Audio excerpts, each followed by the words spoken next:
성도 여러분 안녕하십니까? 에베소서 교과 3과를 공부하도록 하겠습니다.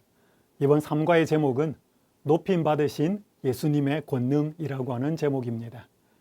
기억절은 에베소서 1장 19절과 20절에 있는 말씀입니다. 그의 힘의 위력으로 역사하심을 따라 믿는 우리에게 베푸신 능력의 지극히 크심이 어떠한 것을 너희로 알게 하시기를 구하노라. 그의 능력이 그리스도 안에서 역사하사 죽은 자들 가운데서 다시 살리시고 하늘에서 자기의 오른편에 앉히사. 이번 교과를 통해서는 바울의 에베소 교인들을 위한 기도를 통하여서 높임을 받으신 그리스도가 얼마나 능력 있고 힘 있는 분이신지를 살펴보도록 하겠습니다. 여러분, 웨어러블 로봇이라고 하는 용어를 들어보셨습니까? 번역을 하자면 입는 로봇이라는 말입니다. 사람의 몸에 착용을 하여서 부족한 근력을 보완하거나 혹 장애를 입은 사람들이 극복되도록 걷거나 움직이도록 하는 장치입니다. 말 그대로 이것을 입지 못했을 때는 이 능력을 덧입을 수 없었던 사람들이 이 로봇을 입음으로 인해서 팔과 다리를 움직이는 능력을 회복할 수 있게 하는 장치입니다. 세상에는 능력 있는 물건이나 능력 있는 대상들이 참 많습니다. 우리가 그러한 물건과 대상 혹은 사람들의 도움을 입을 수 있습니다. 그러나 믿는 신자인 저희들은 이 세상에서 온 우주에서 가장 능력 있는 존재는 하나님이신 것을 기억합니다. 이번 교과를 통하여 그 능력의 하나님을 우리가 어떻게 덧입고 그 능력을 저희의 것으로 소유할 수 있는지를 살펴보도록 하겠습니다. 먼저 이번 과를 통해서 살펴보고자 할 학습 목표를 좀 살펴보겠습니다. 먼저 그리스도께서 세상 권세를 이기게 하는 기도의 능력의 근원이 되심을 깨닫는 시간이 좀 필요할 것 같습니다. 그리고 우리가 당하는 각종 시험과 어려움, 그것들보다 그리스도의 능력이 더 큰 것을 느끼면 좋겠습니다. 그리고 기도를 통하여서 그리스도와 연결되는 실제적인 능력 있는 삶을 사는 그런 훈련과 또 방법 공부를 하도록 하겠습니다. 이번 3과는 세 부분으로 나누어서 살펴보도록 하겠습니다. 먼저 일요일 소재에서는 이번 기도와 감사, 특별히 바울이 에베소 교인들을 위하여 드린 기도에 그 바탕에 깔려 있는 그들을 위한 감사의 부분을 좀 살펴보겠고요. 그 감사가 끝난 다음에 바울은 월요일 소재에서 그 에베소 신자들이 성령을 받기를, 성령과 계시의 영을 받아서 하나님을 알고 또 마음의 눈이 밝아지기를 기도하고 있습니다. 특별히 두 번째 부분에서는 성령을 받도록 하는 부분에 대해서 살펴보고요. 그 성령을 받을 때 이제 세 번째 부분에서는 능력이 나타나는데 화요일, 수요일, 목요일 교과, 특별히 그리스도의 부활의 능력, 그리고 그리스도께서 승천하셔서 높이 들린 하나님의 보좌 우편에 앉으셔서 실제적으로 이 땅에 있는 사람들을 통치하고 계시는 교회의 머리로서 사역하시는 그 부분에 대하여 세 번째 부분, 마지막 부분으로 살펴보도록 하겠습니다. 이번 주 교과에서는 에베소서 1장 15절에서 23절 바울이 에베소 신자들을 위해서 드린 기도를 연구할 터인데요. 1과에서 말씀드린 것처럼 이 구절은 원문에서는 한 문장입니다. 한글 개역 성경에서는 네 문장으로 번역이 되어 있지만 한 문장의 긴 문장입니다. 이 부분들을 살펴보도록 하겠습니다. 에베소서에서 바울이 본격적으로 편지의 내용을 기록하기 전에 서론 부분으로서 약 한 세 부분을 좀 말씀하고 있는데요. 크게는 세 부분, 작게는 두 부분으로 나누어져 있습니다.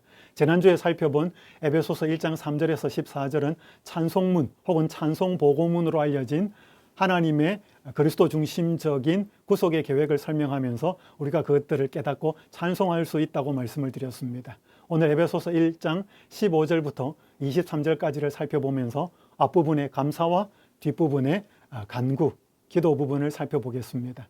이 에베소서의 서론 부분, 찬송과 감사와 이 기도의 부분은 그 후에 바울이 에베소 신자들에게 보낸 편지의 본론에서도 계속 나타나고 있는 중요한 부분이 되겠습니다.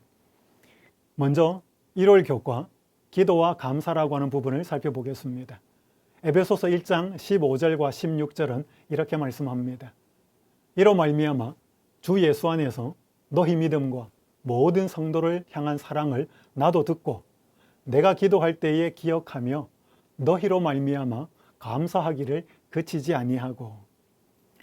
바울의 편지서에는 기도가 종종 나오는데 그 기도에는 직접적으로 간접적으로 바울이 그 편지를 받는 대상을 향하여서 하나님께 드리는 감사가 밑바탕에 스며 있습니다.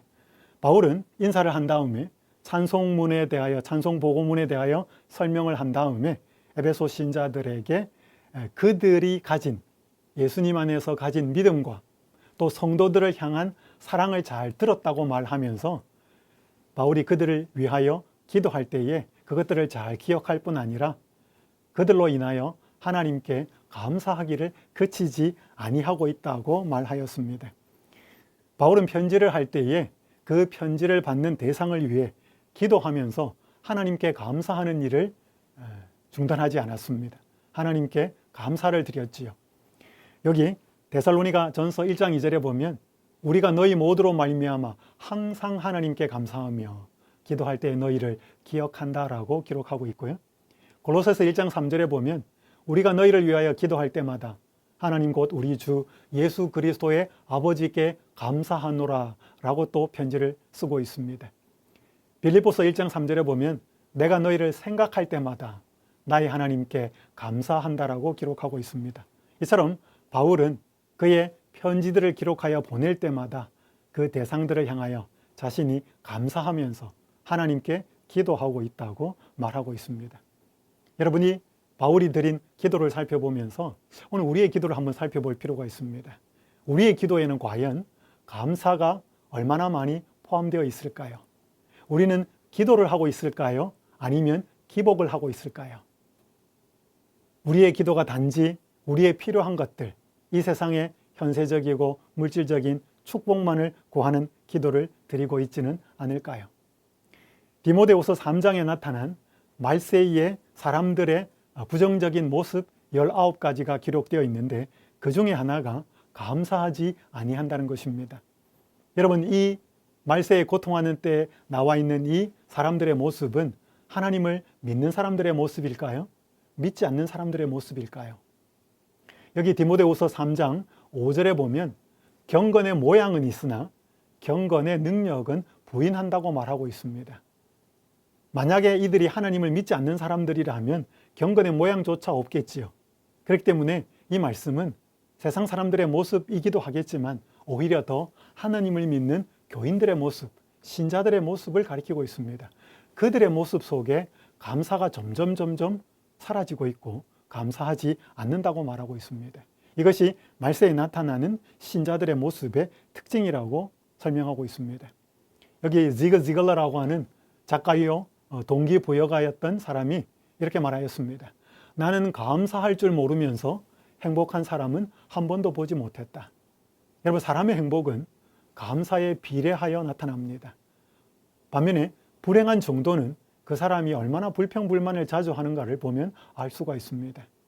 오늘 우리는 우리의 드리는 기도에 얼마나 감사가 많이 나타나는지 이 바울이 에베소 신자들에게 보내는 편지에, 특별히 서두에 그들을 향하여 그들 때문에, 그들의 믿음과 사랑 때문에 기도하고 감사하고 있는 모습을 살펴보면서 우리의 기도를 한번 살펴보면 좋겠습니다.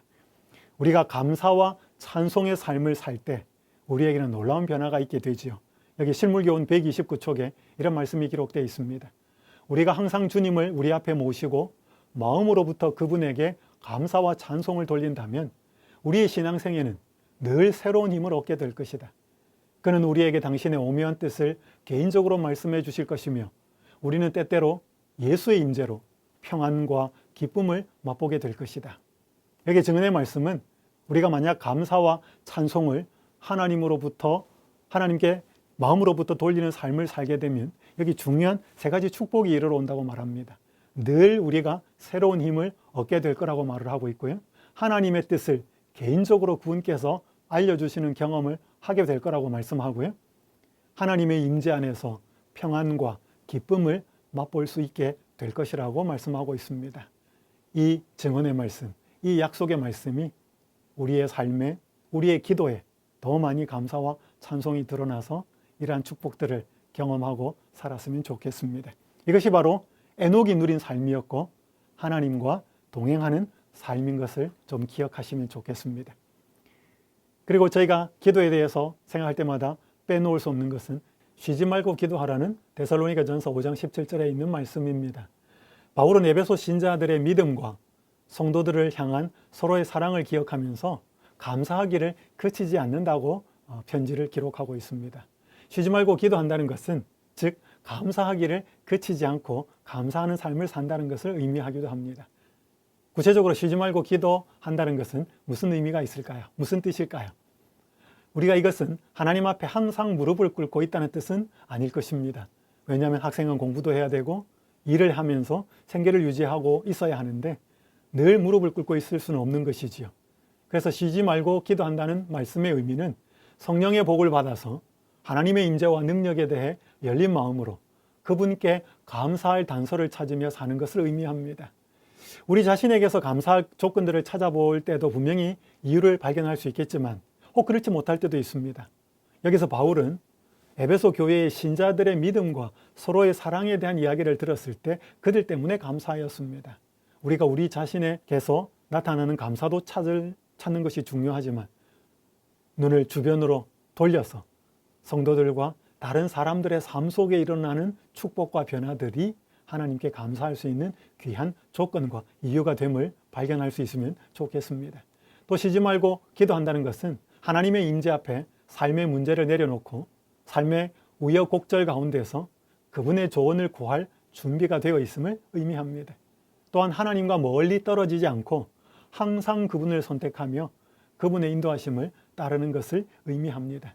그래서 우리가 쉬지 말고 기도한다는 것은 기도의 영역을 넘어서서 하나님의 임재를 늘 의식하면서 그분과 동행하는 삶을 사는 것을 의미합니다.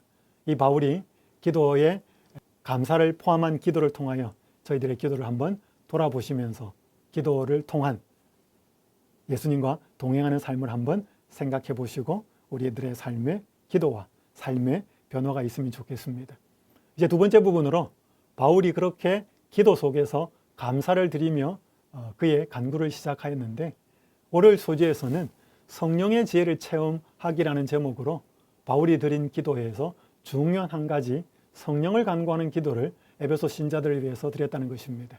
여기 에베소서 1장 17절에서 19절의 말씀은 이렇게 기록하고 있습니다.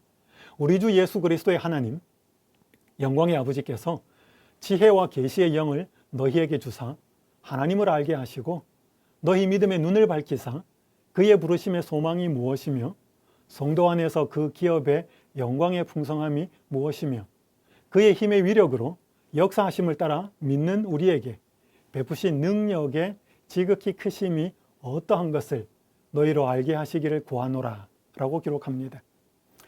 여러분 지난 교과에서 살펴본 것처럼 에베소서 1장 13절 14절에서는 신자가 하나님을 받아들일 때, 즉 회심할 때 성령께서 인을 치시고 장래 기업의 보증이 된다는 것을 우리가 살펴보았습니다.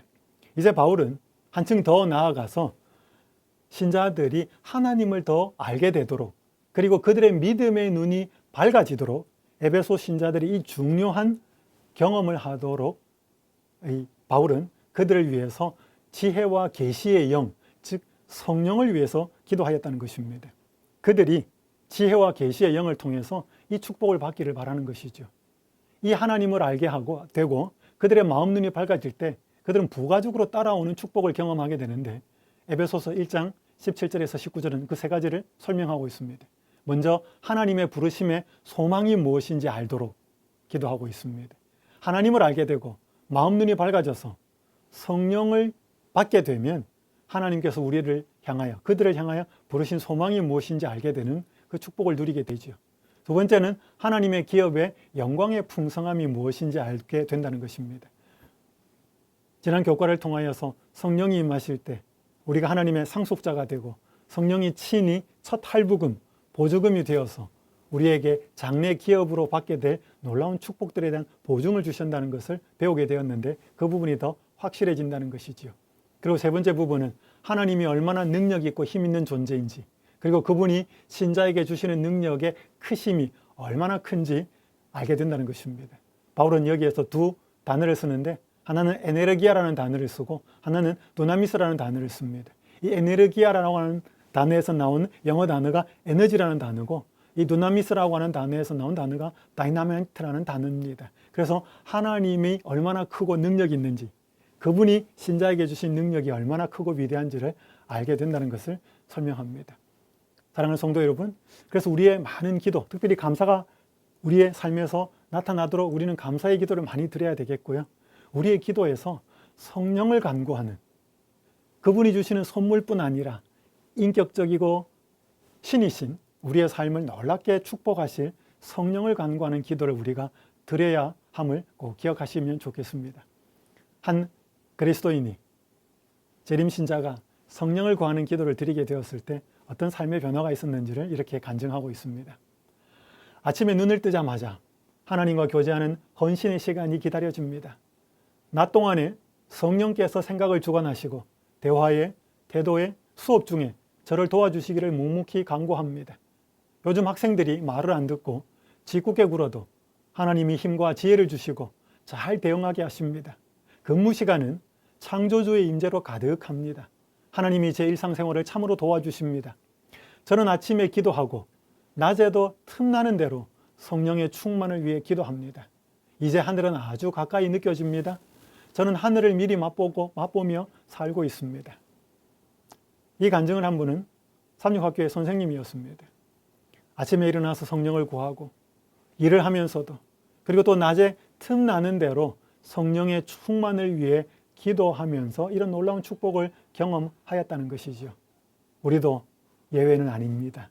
우리도 우리의 기도의 중요한 부분으로서 성령을 간구하는 기도, 바울이 에베소 신자들에게 지혜와 계시의 영을 달라고 기도했던 것처럼 우리도 그런 기도를 드려서 하나님을 더 풍성히 알게 되고 우리의 마음 눈이 밝아져서 영적으로 훨씬 더 새로운 세계를 경험할 수 있으면 좋겠습니다.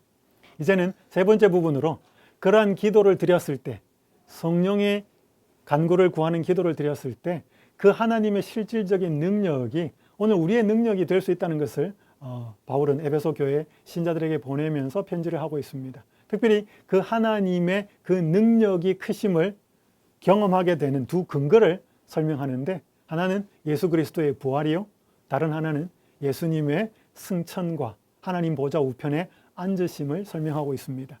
화요일 교과에서는 부활의 능력을 맛보기라고 하는 제목으로 그리스도의 부활에 대해 설명하고 있습니다.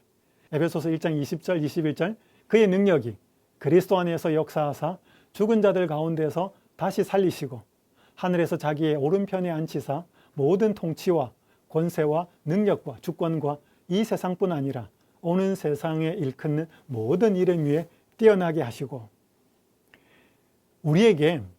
우리가 예수 그리스도의 진정한 부활을 경험하게 될 때 우리는 하나님의 능력을 맛보게 됩니다. 우리의 삶에서 에베소 신자들 또한 마찬가지로 예수 그리스도의 승천과 그분이 하나님 보좌 우편에 앉으셔서 오늘 이 세상을, 우리의 신자들의 삶을 통치하고 계신다는 사실을 분명히 깨닫고 이해할 때 우리는 하나님의 능력을 경험하게 됩니다. 여러분, 부활이 정말로 있을까요? 어떤 분들은 확실하게 믿지만 어떤 분들은 좀 긴가민가 할 수 있습니다. 그래서 성경을 읽어보면 부활이 확실하다고 하는 것을 적어도 우리는 두 가지 자연현상, 일상의 현상을 통해서 알 수 있습니다. 그 첫 번째는 요한복음 11장 11절에 예수님께서 말씀하신 것처럼 내 친구 나사로가 잠들었는데 내가 깨우러 간다 라고 하면서 죽음을 잠으로 묘사하고 그 죽음에서 깨어나는 것을 우리 잠에서 일어나는 것으로 설명하고 있습니다. 저희가 매일 밤마다 자고 다음날 아침에 일을 하고 나가기 위해서 일어나는 그 모든 깨어남은 부활을 보여주는 중요한 하나의 모습이라는 것이죠. 또 하나는 고린도전서 15장 35절에서 38절에 기록되어 있는 땅을 파고 씨를 심어서 그 씨가 죽고 썩어서 땅 속에서 발화되어 싹이 나오고 열매가 맺히는 것을 우리는 부활로 설명하고 이해할 수 있다는 것입니다. 여러분, 씨가 들어가서 죽고 분해되어야만 새로운 생명이 나오는 것처럼 사람이 땅 속에 죽어서 묻힐 때 예수님의 그 영광의 나팔 소리에 전혀 죽음을 경험할 때의 그 상황과는 다른 새로운 생명으로 부활하여 나타난다는 것을 보여주고 있는 것이죠. 이처럼 잠에서 깨어나는 것, 씨가 발화되어 싹이 되어 나오는 것은 부활이 너무나 분명하다고 하는 사실을 알려주고 있습니다. 이 부활을 우리가 어떻게 깨닫고 이해할 때 신자들에게 능력으로 연결이 될 수 있을까요? 여기 고린도전서 15장 20절에서 22절은 살펴보면 죽은 자의 부활도 한 사람으로 말미암는도다. 그리스도 안에서 모든 사람이 삶을 얻는다 라고 하면서 이 한 분 그리스도의 부활로 인하여 그리스도와 연결되고 붙어 있는 사람들은 함께 그 생명의 부활을 경험한다는 것이죠. 부활의 연계성을 우리가 이해할 필요가 있습니다. 그리고 고린도전서 15장 14절과 17절에는 이 부활이 얼마나 중요한지, 그리스도께서 다시 살아나는 일이 없으면 너희의 믿음도 헛되고 라는 말씀을 통해서 그분의 다시 살아나신 그 부활이 없으면 믿음이 헛되다는 것이죠. 이 부활은 신자들의 믿음의 중심임을 설명하고 있습니다. 그리고 또한 빌립보서 3장 10절에서 11절에 보면 그의 죽으심을 본받아서 자기도 부활에 이르려고 하는 바울의 삶을 이야기합니다. 여기 그의 죽으심을 본받았다고 하는 이 바울의 모습은 날마다 자아를 부정하고 부인했던 그 죽으심을 본받는 의미도 포함되고, 실질적으로 복음을 전하다가 육신의 죽음조차도 두려워하지 않았다는 것을 의미합니다. 이것은 바로 그리스도가 죽은 자 가운데서 살아나신 그 부활을 확실하게 믿는 믿음이었기에 그 부활을 믿는 자에게는 이런 능력 있는 삶이 나타난다는 것을 보여주고 있습니다. 그리고 또한 베드로전서 1장 3절에 보면 예수 그리스도를 죽은 자 가운데서 부활하게 하심으로 말미암아 우리를 거듭나게 한다라고 말하고 있습니다. 이런 부활은 죽은 자가 살아나는 것입니다. 거듭남 역시 죽은 우리의 마음 속에 새 마음, 새 생명이 생겨나는 것을 말합니다. 이것은 부활의 능력과 똑같은 능력이죠. 그래서 육체의 부활은 신자들이 영적으로 거듭나고 살아남에 대한 보증이 되는 것입니다. 이처럼 그리스도가 이루신 그 부활을 제대로 믿고 깨닫고 살아가는 사람에게는 다른 삶, 능력 있는 삶을 살 수 있게 된다는 것입니다. 또 한 가지 능력, 아까 말씀드린 것처럼 하나님의 능력, 그리스도의 능력이 어떻게 신자의 능력으로 덧입을 수 있는지를 생각하는 중요한 기초가 하나가 그리스도의 부활의 능력이라면, 두 번째는 그리스도의 승천하심을 통하여 하나님의 보좌 우편에 높이 앉아 계신다는 것입니다. 오늘 수요일 교과의 소지는 모든 능력 위에 계신 그리스도라고 하는 제목으로 에베소서 1장 20절에 뒷부분 21절은 또 이렇게 말하고 있습니다. 하늘에서 자기의 오른편에 앉히사. 여기에서 바울은 에베소 신자들에게 편지를 하면서 그의 기도가 끝나고 성령을 구하는 기도를 드린 다음에는 그것을 부가적으로 설명하는 부분에 있어서 그리스도의 부활과 그리스도의 하나님 보좌 위에 높이 들리심을 설명하는데, 먼저 예수님이 하나님 아버지와 어떤 관계에 있는지, 하늘에서 그분의 오른편에 앉아있는 동등한 존재로서의 그리스도의 위치를 설명한 다음에, 두 번째는 모든 통치와 권세와 능력과 주권과 이 세상뿐 아니라 모든 오는 세상에 일컫는 모든 이름 위에 뛰어난 존재라고 말씀하십니다. 여기에 통치와 권세와 능력과 주권은 선한 천사들 혹은 악한 천사들을 막론하고 영적인 존재들을 가리키는데, 그 모든 존재들보다 이 세상뿐 아니라 오는 세상에 있어도 모든 피조물보다 뛰어난 분이라고 설명하고 있습니다. 시편 110편 1절에 보면 여호와께서 내 주께 말씀하시기를 내가 내 원수들로 내 발판이 되게 하기까지 너는 내 오른쪽에 앉아 있으라 하셨도다. 이 시편 110편은 메시아 시편으로 예수님을 왕으로 제사장으로 묘사하고 있는 아주 중요한 구절인데, 이 시편 110편 1절은 신약에서 그리스도가 하늘로 높이 승천하셔서 하나님 보좌 우편에서 통치하고 계신 것을 중요하게 설명해 주는데, 여기에 오른쪽에 앉아 있으라, 또 하늘에서 자기의 오른편에 앉히사 같은 의미고요. 여기 내 원수들로 내 발판이 되게 하기까지라는 이 표현을 보면 위에서 에베소서 1장 21절에 모든 통치와 권세와 능력과 주권을 설명하는 이 천사들의 모습이 악한 천사인 것을 우리가 좀 이해할 수 있겠습니다. 악한 권세들이 분명히 존재하지요. 다음 주 교과에서 살펴볼 내용인데요. 에베소서 2장 2절에 보면 불순종의 아들들 가운데서 역사하는 영, 그리고 공중의 권세 잡은 자, 사탄의 세력과 그의 천사들을 가리키는 표현입니다. 그리고 에베소서 6장 12절에도 보면 통치자들과 권세들과 이 어둠의 세상 주관자들과 하늘에 있는 악의 영들이라는 표현이 나옵니다. 여러분, 우리가 일과에서 배웠듯이 바울이 에베소서의 복음을 전했을 때 스게와의 7 아들, 그 아들들을 통해 에베소가 마술과 주술의 어떤 영향력 아래 있게 된 것을 살펴보았습니다. 에베소 사람들은 자신들이 믿는 신과 그런 영들의 이름을 부르는데 익숙해져 있는 것을 보면서 그리스도는 그들에게 더 큰 능력과 힘을 가지신 그리스도를 소개하고 있는 것을 우리가 계속 살펴보고 있습니다. 여러분, 요즘도 그렇지요. 요즘도 뭔가 사람들이 자신들이 열심히 산다고 하지만 우리는 우리보다 더 강한 힘의 존재, 영적인 존재에 의해 지배를 받고 사로잡혀 살아가는 것처럼 보입니다. 악의 영들은 이렇게 이 그림에서 보는 것처럼 우리의 손과 발을 조종하는 것은 아닙니다. 우리의 마음과 정신을 지배하지요. 여기 시대소망 466페이지에 보면 자신을 하나님께 바치기를 거부하는 영혼은 모두 다른 세력의 지배를 받게 된다 라고 기록하고 있습니다. 여러분, 분명히 우리를 지배하고 있는 악한 권세들이 있습니다. 하지만 우리가 기억해야 할 것은 그리스도께서 그런 악한 영들의 세력보다 훨씬 더 강력한 존재인 것을 우리는 기억할 필요가 있습니다. 우리가 이러한 악의 영들의 지배를 받지 않기 위해서는 이 그리스도를 선택할 때 그분이 우리를 향하여 다스리시고 선한 통치를 하심을 경험하게 될 것입니다. 여러분, 연극이나 혹은 무대 공연을 보신 적 있으시죠? 가수들이나 혹은 연극을 하는 사람들이 무대에 올라와서 각종 여러 가지들을 행합니다. 사람들은, 관객들은 그 무대를 보죠. 그런데 여러분, 그 무대 뒤에는 뭐가 있을까요?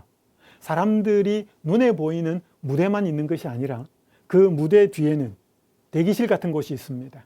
그곳에는 분주히 다니는 사람들이 있고요. 배우들이 분장을 하거나 옷을 갈아입거나 대사를 외우거나 뭔가를 행하지요. 그러나 관객들에게는 그 대기실은 보이지 않는 것입니다. 이 세상 역사도 마찬가지입니다. 사람들의 눈에 보이는 세계가 있고 눈에 보이지 않는 세계가 있다는 것입니다. 여기 교육 173쪽에는 이렇게 기록합니다. 인류 역사의 기록들을 보면 모든 민족의 발전과 제국들의 흥망은 마치 사람들의 의지나 무용에 좌우되는 것처럼 보인다. 여러 가지 사건들은 대부분이 사람의 능력 혹은 변덕에 의하여 꼴지어지는 듯이 보인다.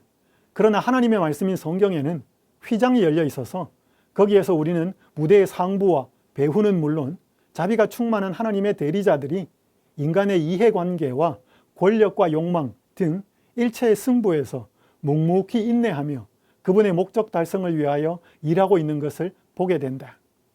이 말씀은 오늘 우리의 눈앞에 나타나는 세계가 전부가 아니라는 것입니다. 성경에 의하면 하나님 말씀의 세계를 살펴보면 휘장이 잠시만 거쳐지면 거기에 하나님의 세력과 악의 세력이 싸우고 있는 것, 특별히 하나님의 대리자들이 묵묵하게 일하고 계시는 것을 보게 된다고 말하고 있습니다. 그래서 이것을 깨닫고 사는 사람이 진정으로 그리스도의 능력을 체험하고 사는 사람이 될 것입니다. 이 스위스 출신의 목회자였고 신학자였던 칼 바르트가 죽기 전에 한 말이라고 알려져 있습니다. 세상의 상황은 어둡다. 그러나 귀에 들어오는 것만을 의지해서는 안 된다. 결코 안 된다. 하늘의 하나님이 통치하고 계시니까 말이다. 워싱턴이나 모스크바나 베이징이 아니라 하늘에서 말이다. 그러나 걱정은 없다. 아무리 캄캄한 순간에도 걱정하지 않는다. 성도 여러분, 우리가 눈에 보이고 귀에 들리는 것에 의해서만 살아서는 안 될 것입니다. 왜냐하면 하나님께서 세상 역사를 지배하시고 주관하시고 우리 인생도 주관하고 계시다는 사실을 깨달을 필요가 있기 때문에 그렇습니다. 이 사실을 우리가 만약에 이해하고 올바로 깨닫고 산다면 많은 염려와 걱정이 사라지게 될 것입니다. 이 예수 그리스도가 하나님의 보좌 우편에서 통치하고 계시는 그 사실을 알 때 우리에게는 능력이 전해져 내려옴을 알 수 있습니다. 목요일 소재에서는 이 예수님께서 만물을 복종하게 하시는, 그리고 이 만물 안에 포함된 교회를 머리로서 인도하고 계신 것을 설명하고 있습니다. 에베소서 1장 22절과 23절은 이렇게 말씀합니다. 또 만물을 그의 발 아래 복종하게 하시고 그를 만물 위에 교회의 머리로 삼으셨느니라. 교회는 그의 몸이니 만물 안에서 만물을 충만하게 하시는 이의 충만함이니라. 만물은 그리스도의 발 아래 복종할 것입니다. 이미 했고요. 그렇게 또 이루어질 것입니다. 여기서 만물은 수요일 교과에서 살펴본 권세들, 통치자들과 연관이 됩니다. 하나님께서는 그리스도를 통하여 승리를 이루셨습니다. 그리고 그 그리스도를 교회의 머리로 주셨습니다. 여러분, 교회가 그리스도의 몸이고 그리스도께서 교회의 머리 되신다는 것은 무슨 의미일까요? 첫 번째 의미는 그리스도는 교회를 자신과 동일시한다는 것입니다. 여러분, 머리에서 아픈 부분을 느낍니다. 오늘 신자에게 일어나는 슬픔과 가슴 아픔과 답답함을 우리 예수님께서는 인지하시고 깨닫고 동정하시면서 길을 인도하신다는 것, 우리가 잘 이해할 필요가 있습니다. 뿐만 아니라 그리스도는 교회에 자신의 충만으로, 골로새서에 나와 있는 부분이 조금 있는데요, 자신의 충만으로 충만케 하신다는 것이죠. 여러분, 머리는 단지 머리로만 존재하지 않고 손과 발과 몸의 모든 기능의 지능을 혹은 또 기별을 또는 내려보내서 명령체계를 통하여 움직이고 인도하고 지도하고 계시죠. 그것처럼 그리스도 자신에게 있는 충만과 신성의 능력으로 각 지체들, 각 부분들을 통제하시고 능력을 제공하신다는 것을 우리는 알 수 있습니다. 이번 이 교과를 통해서 특별히 그 그리스도의 능력, 하나님의 크신 능력이 신자들에게 어떻게 전해 내려져 올까라고 하는 부분에 있어서 중요한 부분이 하나가 기도라는 것입니다. 왜냐하면 바울은 이 그리스도의 능력을 지금 에베소 교회의 신자들에게 기도를 통하여 편지하면서 기도의 내용으로 설명하고 있기 때문에 그렇습니다. 저는 최근에 기도가 얼마나 그리스도의 큰 능력을 부여잡는 통로가 되는지를 한 글을 통해서 알게 되었습니다. 이 페이블 고야라고 하는 루마니아 출신의 한 목사님이 계십니다. 그는 현재 미니스트리지 잡지의 편집장을 맡고 계시는데, 이분은 원래 로마니아에서 큰 사업을 하다가 목회로 부름을 받고 아주 열악한 환경에서 목회를 하게 됩니다. 그러나 열심히 헌신하여서 목회를 잘 하셨습니다. 그러던 어느 날 이 목사님이 한 교회에서 전도회를 앞두고 루마니아 지역 한 도시의 외곽을 운전해 가고 있었습니다. 운전을 해 나가는 중에 갑자기 도로에 뛰어든 한 10대 후반의 청년을 치게 됩니다. 그를 들쳐업고 병원에 달려갔지만 의사들이 손을 쓰지 못하고 그 형제는 병원에서 숨을 거둡니다. 너무나 절망하였습니다. 그래서 그가 간절히 하나님께 기도를 합니다. 하나님의 이 목사가 사람을 치어서 그렇게 죽게 된 상황이었습니다. 근데 그 형제는 그 동네에서 다 알려진 사람이었습니다. 왜냐하면 말을 더듬는 사람이었고, 그리고 다리를 저는 불쌍한 형제였습니다. 그런 사람을 교통사고로 내어서 세상을 떠나게 했으니 그 부담이 얼마나 컸겠습니까? 이 목사님은 하나님께 하나님의 이름이 욕을 당할, 하나님의 이름에 영광이 되지 않는 상황이 되었기 때문에 하나님께 간절히 기도합니다. 사모와 밤새도록 뭐라고 기도를 하는가 하면, 하나님, 이 형제를, 이 청년을 살려주십시오 라고 기도를 합니다. 그 모습을 본 이 담당 의사, 그 형제의 사망 선고를 했던 담당 의사가 보니까 기가 차는 상황이었습니다. 밤새도록 기도하지만 아무 일이 일어나지 않았습니다. 다음날 새벽에 이 목사님은 그 형제의 유가족을 만나기 위해서 잠시 영안실을 떠나는데, 떠났다가 들어와 보니 사람들이 많이 모여서 웅성웅성하고 있었습니다. 가까이 가보니 그 형제가 살아나서 그 가운데 앉아 있는 것입니다. 그래서 의사는 깜짝 놀라서 다시 막 사진을 찍었고, 그랬더니 팔 하나, 다리 하나가 부러지고 그 전에 만신창이가 되었던 그 상황은 다 다치지 않고 멀쩡하게 되어 있는 것입니다. 의사는 놀라서 전과 후에 엑스레이 사진을 비교하면서 바라보았지만 도무지 설명할 수가 없었습니다. 그런데 더 놀라운 것은 그 살아난 형제가 이전에 더듬었던 말을 더듬지 않고 있었다는 것입니다. 사람들은 굉장히 놀랐습니다. 그리고 그 형제는 치료를 잘 받고 후에 병원을 떠나게 되었는데, 그 병원을 떠날 때에는 절든 다리도 완전하게 나아서 절지 않고 떠나갔다는 것입니다. 사고가 나기 전에는 말을 더듬었고 다리를 절었는데, 죽고 나서 깨어난 다음에는 말도 더듬지 않게 멀쩡하게 말을 하고 다리도 멀쩡하게 정상인으로 걸어서 퇴원을 했다는 것입니다. 너무나 놀라운 일이 벌어진 것이지요. 그가 후에 전도회를 하게 되었을 때 수많은 사람들이 이 고야 목사님이 믿었던 예수님 앞에 나와서 신앙을 고백하는 놀라운 성령의 역사가 일어나게 되었다는 것입니다. 저는 이 사건을 읽으면서 굉장히 큰 도전을 받았습니다. 과연 나는 이런 기도를 드릴 수 있을까? 만약에 드린다면 하나님은 어떻게 그 결과를 응답하실까? 여러분, 하나님은 능력이 결코 짧아지신 분이 아닌 이번 교과에서 배운 것처럼 굉장히 능력 있는 죽음의 권세도 깨뜨린 부활의 능력의 하나님이시고 하늘로 올라가셔서 그리스도께서 하나님의 보좌 우편에서 지금도 우리를 통치하시는 분인데 우리는 왜 이런 능력을 경험하지 못하고 있을까요? 분명한 것은 이 능력은 그 마음에 이기심이 없이 오직 하나님의 영광, 하나님만을 위해서 쓰겠다고 하는 그런 마음에 순수하고 순결한 깨끗한 자세가 되어 있지 않다면 하나님께서는 이 능력을 결코 베푸시지 못할 것이라는 것입니다. 우리가 그렇게 준비가 된다면 마지막 늦은 빛 성령이 그러한 사람에게 임하지 않겠습니까? 이것이 바로 기도의 능력으로서 우리가 하나님의 그 능력을 우리의 것으로 경험할 수 있다는 것이죠. 그래서 여기 종로의 계단 100쪽에는 이렇게 기록합니다. 우리의 마음을 번뇌케 하는 것은 무엇이든지 그에게 내어놓으라. 그가 감당하시기에 너무 과대한 것은 없나니 대개 그는 세계들을 붙드시고 우주의 모든 사건을 관리하시는 이십니다. 다소라도 우리의 평강에 관계되는 일은 그것이 아무리 사소할지라도 그가 주목하지 않으시는 것은 없다. 여러분, 하나님은 우주를 창조하고 우주를 통치하고 계시는 분이기 때문에 그분이 벅차고 못하실 우리의 기도 제목은 아무것도 없습니다. 태양을 뒤로 물러가게 하시고 바다를 가르시고, 왜? 그것들은 그분의 피조물이기 때문에 그분의 능력에 순종하는 것입니다. 그래서 우리가 하나님 앞에 나올 때 이것 하나님께 기도할 수 있겠는가? 그런 거 없습니다. 너무 커서.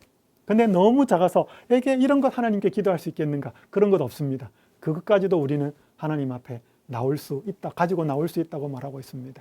성도 여러분, 정말로 능력 있는 그분의 손에 우리의 크고 작은 문제를 기도로서 가지고 나올 수 있기를 간절히 바랍니다. 이제 교과를 마무리하면서 금요일 교과 더 깊은 연구를 위해서는 하나님이 예수님께서 하나님이신 그리스도께서 승천하셔서 하나님 보좌 우편에 앉으셨는데 사랑이 승리했고 잃어버렸던 자들은 찾은 바 되었고 이제 오순절의 그 능력으로서 성령이 이 땅에 부어진 그 놀라운 일이 있었는데 지금도 그 상황은 지속이 되고 있습니다. 그런데 이 만물을 통치하시는 일이 어떤 부분은 유효하지만 어떤 부분은 지금은 그렇게 유효하지 않은 것처럼 보입니다. 왜냐하면 모든 존재가 그분의 발 앞에 굴복하는 것은 아니기 때문에 그렇습니다. 그리스도께서는 이미 높임을 받으셨습니다. 그래서 어떤 존재들은 그분께 복종을 하지요. 그러나 어떤 존재들은 아직 복종하고 있지 않습니다. 분명히 온전히 복종할 때가 올 것입니다. 지금은 어떨까요? 지금은 우리는 임이라고 하는 이 시기와 아직이라고 하는 이 시기 속 지금이라는 시기를 살고 있습니다. 그러면 우리는 그리스도께서 높이 들리셔서 이 세상을, 각 개인을 인도하시길 원하시는데, 통치하시길 원하시는데 나는 한 사람의 자녀로서, 신자로서 그분의 통치를 받고 있는가?